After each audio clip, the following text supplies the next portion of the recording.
To my channel বন্ধুরা, তো আগের ভিডিওতে যেমন আমি বলেছিলাম আমি রোপওয়ে টোটাল ভিডিওটা তোমাদের দেখাবো। রোপওয়ে কত করে টিকিটের দাম, কত সময় লাগে, তো তোমরা আগে দেখতে থাকো, তোমরা সবই দেখতে পাবে। তো আমি লাইনে দাঁড়িয়েছিলাম আর মেইন গেটটা তোমরা দেখতেই পেলে প্রথমে, ওটা আছে টিকিট কাউন্টার। আর এই দেখো রোপওয়েটা এখান থেকে পুরো স্মুথলি দেখা যায়। তো লাইনে প্রচুর ভিড় ছিল, তার জন্য আমরা লাইনে দাঁড়িয়েছিলাম। আর এটা দেখো, এটা কি বলো তো, তোমরা গেস করো তো এটা কি? এটা মেঘ নয়, এটা কিন্তু কাঞ্চনজঙ্ঘা। তো রোপওয়ের ওখান থেকে কাঞ্চনজঙ্ঘাটা ভালো দেখা যায়, কিন্তু ঘোলা ঘোলা আসে। ক্যামেরায় যদি একটু লেন্সটা ভালো থাকে, দূরত্বকে ক্যাচ করতে পারে, তাহলে কাঞ্চনজঙ্ঘা এখান থেকেও দেখা যায়। আর আমরা তো রোপওয়ের ওঠার জন্য প্রচণ্ড আগ্রহী ছিলাম, কখন আসবে টাইম। প্রচণ্ড লাইন ছিল, অনেক লাইন পড়ে না, তার জন্য একটু আমাদের মন আর কি আনচান করছিল কখন যে আমাদের সময়টা আসবে আর আমরা কখন রোপওয়েতে উঠবো। আর সেটা ভেবেই অস্থির হচ্ছিলাম, যারা উঠেছে তারা কি ভয় পাচ্ছে না পাচ্ছে, আমরা কতটা ভয় পাচ্ছিলাম, এরকমই মনে হচ্ছে। রোপওয়েতে উঠে ভয় পাওয়াটাই স্বাভাবিক, কিন্তু আমি আগে পরেও রোপওয়ে উঠেছি। এই রোপওয়েতে আমি 5 বছর আগে এসেছিলাম, তখনও উঠেছি, এই জন্য আমার একটু ভয় কম পাচ্ছিল। কিন্তু আমার যে বাকি পার্টনারগুলো আছে তারা আমাকে প্রচণ্ড ভয় দিচ্ছিল, বাট তারাও ভয় পাচ্ছিল। এবার বিশেষ করে আমরা লাইনে আছি, এতটা লাইন ছিল, প্রচণ্ড ভিড় ছিল। তো যারা যারা রোপওয়েতে ওঠার জন্য যাবে, তো তারা খুব তাড়াতাড়ি মোটামুটি 9টার আগে বেরিয়ে পড়বে রোপওয়েতে ওঠার জন্য। এরপরে আমাদের লাইন দাঁড়িয়ে আছি,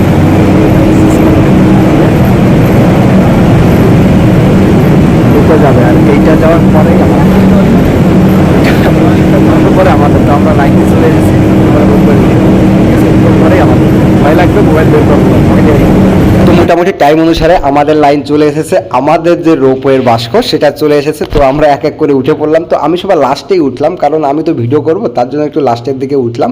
সবার আগে সবাই উঠে গেল যে যার মতো। আমি তো এক্সাইট, প্রচণ্ড আনন্দ পাচ্ছিলাম, কারণ আমি আগে পরেও রোপ উঠেছি আর একবার নমস্কার করাটা আমার অভ্যাস, এই জন্য করে নিলাম।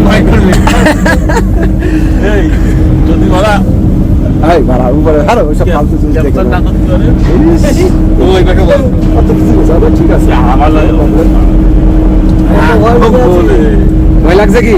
বোম বলে জয় শ্রীরাম, হরে কৃষ্ণ, ওম নমঃ শিবায়, কৃষ্ণ হরে হরে, হরে চলো চলে আসছে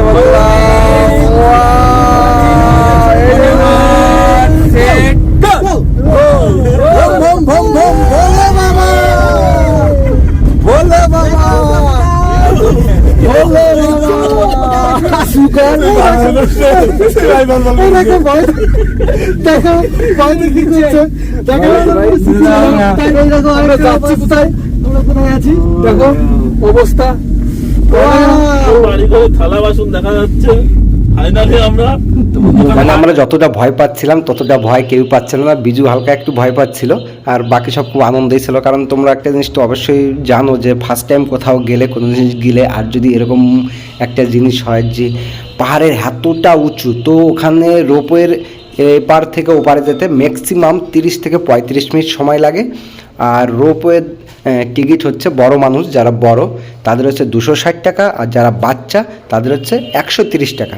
তো এই হচ্ছে রোপওয়ে দেখতে গেলে ম্যাক্সিমাম আমরা দার্জিলিং ঘুরতে গেলে ওরা রোপওয়েটা বাদ দেয়, কারণ একটাই কারণ, রোপওয়েতে যেতে না হলে 4 ঘন্টা লাগবে টোটালি।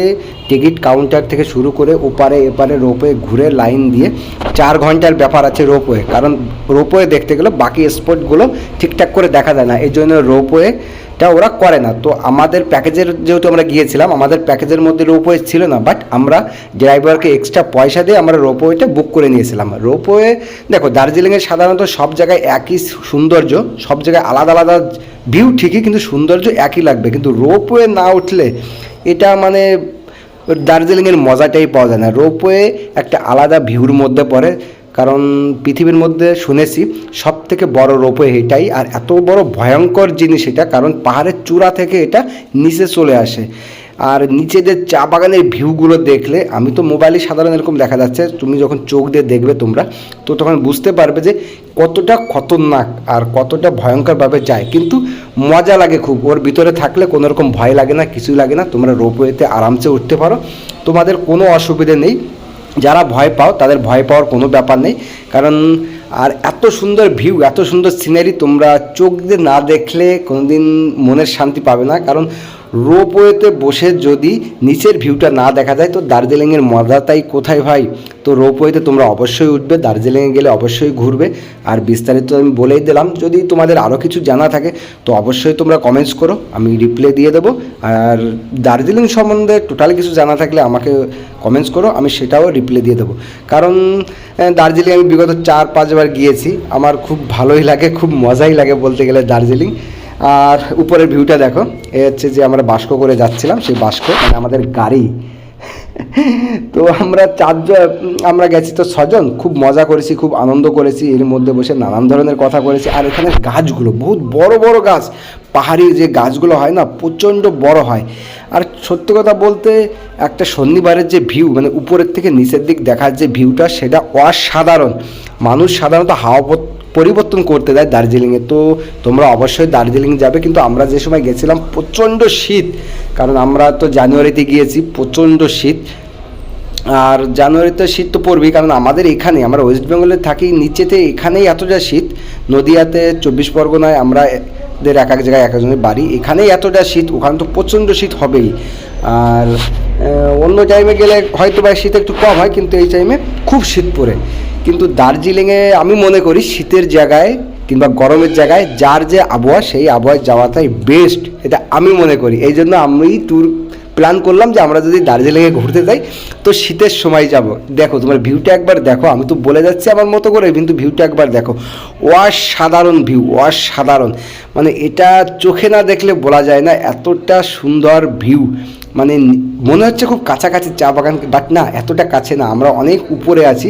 চা বাগানগুলো দেখো পাহাড়ের ঢোলে একদম ঢালে ঢালে গেঁথে আছে। আর এই রাস্তাগুলো দেখলে তো ভয়ঙ্কর লাগে।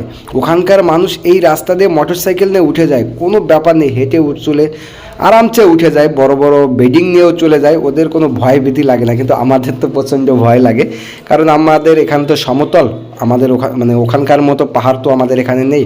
এই জন্য ওখানের যে ড্রাইভার অসাধারণ ভালো, খুবই ভালো। এই বলতে বলতে দেখো আমরা লাস্ট টাইম চলে এসেছি। তো এর মধ্যে কিন্তু তোমাদের অনেক ভিডিও আমি স্কুপ করে দিয়েছি, এখানে 30 থেকে 35 মিনিট লাগে একবার এপারে আসতে। আর এপারের ভিউটা দেখো টোটালে, মানে এটা আছে এক্সাক্ট। আর একটা টিকিটটা খুব যত্ন করে রাখতে হবে, এক টিকিটই আসা, এক টিকিটই যাওয়া।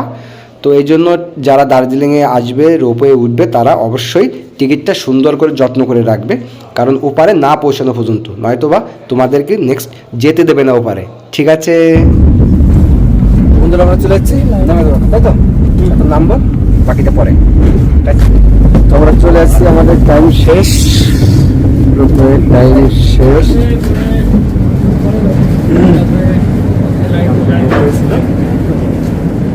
এক্সিট গেট এটা চলে যাচ্ছে, এখন নিচের দিকে যাই, ফটাফট কিছু খাওয়া দাওয়া করবো এখন, ফটাফট। দেখ এখানে তো শীত কম, কিন্তু কান বন্ধ হয়ে যাচ্ছে অটোমেটিক, টক টক টক করে কান বন্ধ আছে আর খুলছে। আমরা রোপওয়ে থেকে নেমে চলে গেলাম রেস্টুরেন্টে, কারণ আমাদের প্রচণ্ড খিদে পেয়েছে, সকালে বেরিয়েছি খুব সকালে। তো আমরা কিছু খাওয়া দাওয়া করে নিই, আমরা ফার্স্ট একটা টিফিন করেই বেরিয়েছি, হালকা পাতলা টিফিন। এবার বাঙালি ভাই পেট ভরে না খেলে হয় না, এই জন্য খেলাম। আর এখানে অনেক রেস্টুরেন্ট আছে, চা, তোমরা যদি কারো চা কেনার ইচ্ছে থাকে, চা পাতি, তো এখানে সেটাও পেয়ে যাবে, রেস্টুরেন্ট পেয়ে যাবে। আর তোমরা যদি অ্যালকোহলের দিক দিকে বলো তো সেটাও এখানে পেয়ে যাবে, নো প্রবলেম, সব কিছুই পাওয়া যায়, সব রকম ব্র্যান্ড কম বেশি পাওয়া যায়। আর এপারে এসে যে ভিউটা দেখো, অসাধারণ, অমায়িক ভিউ। মানে মনে হয় এখানেই থেকে যাই, দার্জিলিং ছেলে ঘরে যেতে ইচ্ছে করে না, কিন্তু কি করা যাবে, ওটা তো আমাদের মতো মানুষের লং টাইম থাকার মতো পরিস্থিতি না ওখানে, কারণ প্রচণ্ড ঠান্ডা। ক্ষণিকের জন্য ঠিক আছে, এক সপ্তাহের জন্য ঠিক আছে। আর তোমরা দেখো টোটাল রেস্টুরেন্টটা অসাধারণ, মানে রোপওয়ের এপারে এটা, আর ওপারের ভিউটা আলাদা, এপারের ভিউটা আলাদা। এপারে আসলে মনে হয় না যে আমি যেখান থেকে এসছি রোপওয়ে, যেখান থেকে নেমেছি ওখানে কিছু নেই। তো এখানে যে যার মতো ফটোশ্যুট করতে ব্যস্ত, প্রচুর স্কিপ আছে, যে যার অ্যাঙ্গেল আছে সেখানের মতো এসে ফটোশ্যুট করে। আর এই রেস্টুরেন্ট থেকে আমরা খাওয়া দাওয়া করব, আর ওদের বাথরুম পেয়েছে, ওরা বাথরুমে যাচ্ছে, কী করা যাবে। এখান থেকে খাওয়া দাওয়া করেছি কি, আমরা ম্যাগি খেয়েছি, 50 টাকা করে প্লেট। আর হালকা একটু জল টল খেয়ে নিয়েছি সবাই মিলে, কারণ শীতের জায়গায় জলটা প্রচুর খাওয়াটা উচিত, এখানে সব ধরনের পাওয়া যায়। আর একটা জিনিস খুব ভালো লেগেছে, তোমরা যা বলবা এখানে সব গরম গরম পাওয়া যায়, একদম গরম প্রচণ্ড। তো দেখো আমি টোটালি তোমাদেরকে ঘুরিয়ে দেখাচ্ছি, মানে এত সুন্দর জায়গা। আমরা কিন্তু পাহাড়ের একটা ঢালে বসে আছি, একটা খাদে, মানে অসাধারণ জায়গা, মনে হচ্ছে এখানেই থেকে যাই। এখানে আমরা কিছু ফটোশ্যুট করলাম, আমরা মোটামুটি 25 থেকে 30 মিনিট এখানে ছিলাম, তারপরে আমরা আবার ব্যাকে চলে যাই। তো যাওয়ার ভিডিওটা আমরা করিনি, আমি করিনি কারণ ভিডিওটা অনেক বড় হয়ে যাবে, এই জন্য করিনি। তোমরা যারা যাবে তাদেরকে অবশ্যই ভালো লাগবে। আর এখান থেকে আমরা চা পাতিও কিনেছি, অনেকে সবার জন্য কিনেছি, বাড়িতে নিয়ে আসতে হয় কিছু না কিছু। এবার দার্জিলিংয়ের চা পাতি তো বিখ্যাত, এই জন্য দার্জিলিং চা না হলে কী করে হয়। এটা হচ্ছে টমিটা খুব ভালো আমার কাছে চলে এসেছে ওখানে, কারণ ওখানকার পাহাড়ি এলাকার মানুষজনও যত ভালো হয়, আর ওখানের পশু জীবজন্তু যারা থাকে তারা খুব সুন্দর হয়, অমায়িক সৌন্দর্য। আর এখানে বিল্ডিংগুলো সব নতুন নতুন তৈরি হচ্ছে, মানে আমি তো ভাবছি এত রিক্সে এরা কী করে কাজবাজ করে। মানে ওখানে যে কাজগুলো ঘরবাড়িগুলো হয় অসাধারণ জায়গায় হয়, মানে পাহাড়ের একটা ঢলে কেন ঘর শুরু হয়ে গেল এরকম একটা ব্যাপার। মানে আমাদের মতো মানুষ ওখানে থাকাটা খুব কষ্টকর ব্যাপার। এই ভিডিওটি তোমাদের কেমন লেগেছে অবশ্যই কমেন্টস করে বলো। তোমরা যদি ইউটিউব থেকে দেখো তাহলে চ্যানেলটিকে অবশ্যই সাবস্ক্রাইব করে দেখো, ফেসবুক থেকে দেখলে অবশ্যই চ্যানেলটিকে ফলো করে রাখবে। সবাই ভালো থাকবে, সাবধান থাকবে। আজকের মতো এই পর্যন্ত, টাটা, বাই বাই।